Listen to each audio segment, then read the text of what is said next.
let's talk about hormonal regulation of reproductive function. So, first, let's talk about the males. So we've got hypothalamus, right? Hypothalamus produces gonadotropin-releasing hormones, and we're going to put that it's males. Gonadotropin-releasing hormone stimulates release of gonadotropin from anterior pituitary gland, synthesis and release.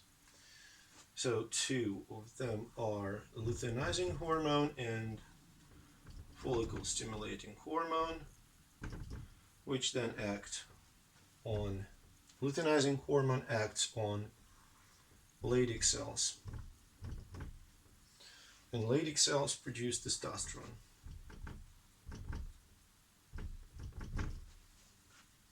Follicle stimulating hormone acts on the Sertoli cells, and Sertoli cells produce androgen binding protein.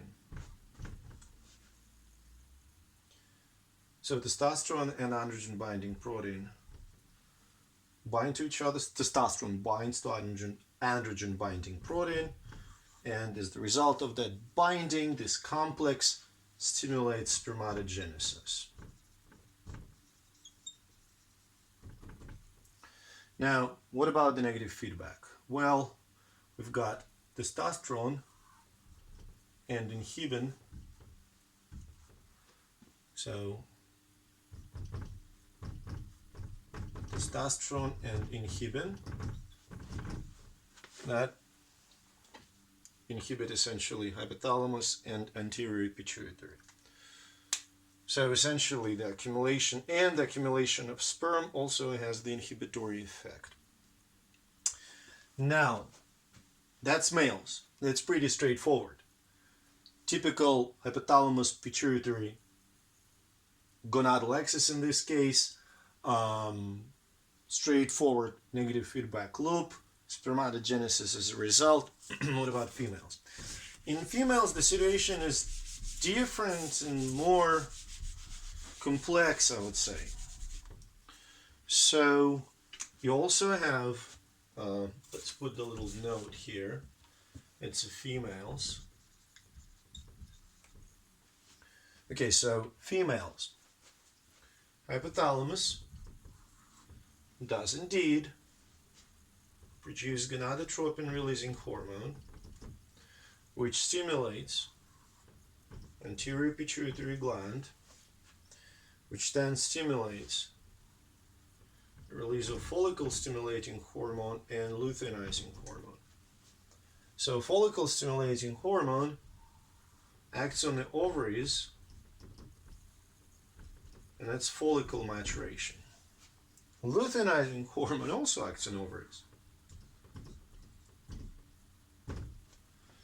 and that releases estrogen.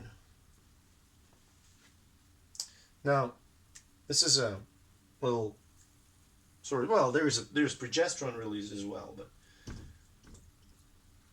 levels of progesterone are not the ones that we're kind of focusing on now. Most important thing is that estrogen, this estrogen, will establish a negative feedback loop, which will keep the luteinizing hormone low. So that feedback loop, negative feedback loop, will keep the levels of both luteinizing hormone and estrogen relatively low. However, maturing follicles produce estrogen, and the bigger they are, the more estrogen they will produce. So at some point, the levels of estrogen will rise, and as they rise, I'm going to get rid of progesterone. And as they rise, it's really hard because it's such a dynamic process. As they rise, this negative feedback becomes a positive feedback. So they will stimulate each other. Estrogen will stimulate luteinizing hormone, leading to the spike in the levels of luteinizing hormone, which will lead to the spike in the levels of estrogen. This is ovulation. After the ovulation, when follicle ruptures and secondary oocyte is released, that negative feedback that positive feedback, that positive feedback quickly disappears. And at this point, the only thing that is left in the ovaries after the rupture is corpus luteum. So corpus luteum starts to produce significant levels of estrogen and progesterone.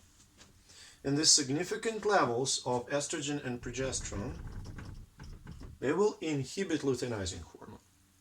Now, levels of luteinizing hormone will go down.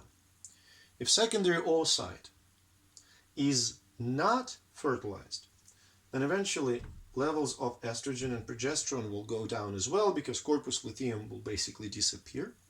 It will turn into corpus albicans. When levels of, and I need to add one more. So estrogen and progesterone inhibit both anterior pituitary and hypothalamus. When corpus luteum disappears, well, turns into corpus albicans, strictly speaking, levels of estrogen and progesterone decline, inhibition of hypothalamus and anterior pituitary decline, inhibition declines, gonadotropin releasing hormone levels go up again, luteinizing hormone levels go up again, the cycle starts over. So it can be represented in the form of a graph.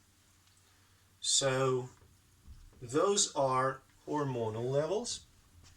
Okay, so levels.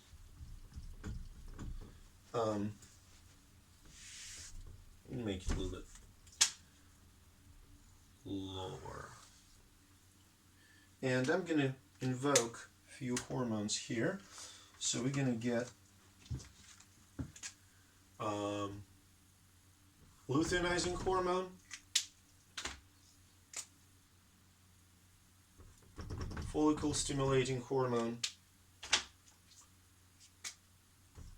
estrogen, and progesterone. And we're going to draw this for no fertilization. So first, luteinizing hormone. It rises very slowly, and then, at ovulation it peaks, and then it starts to decline. It's very, very basic representation. Now, next I'm going to do estrogen, actually, because estrogen, and they are not up to scale, so don't take it. It's up to scale. Estrogen also goes up, spikes, declines, spikes again, and at this point, if it is not, if no fertilization, estrogen levels will go down. Follicle stimulating hormone will go kind of along. There will be minor bleep and like this. What about progesterone? So progesterone levels will stay pretty low, and after the ovulation they will go high, and they will decline with the levels of estrogen. So this is the dynamics. This part is the ovulation. Here you have negative feedback. Here you have positive feedback. Here again you have negative feedback. The only reason, so negative feedback here makes perfect sense. High estrogen inhibits luteinizing hormone. Here, why estrogen is still climbing? Because of the growing follicle. So I hope it does make sense. I'm trying to think of any other regulatory things that we should discuss, but cannot think of them right now. So, if you can think of anything else that you want to discuss, don't hesitate to email me.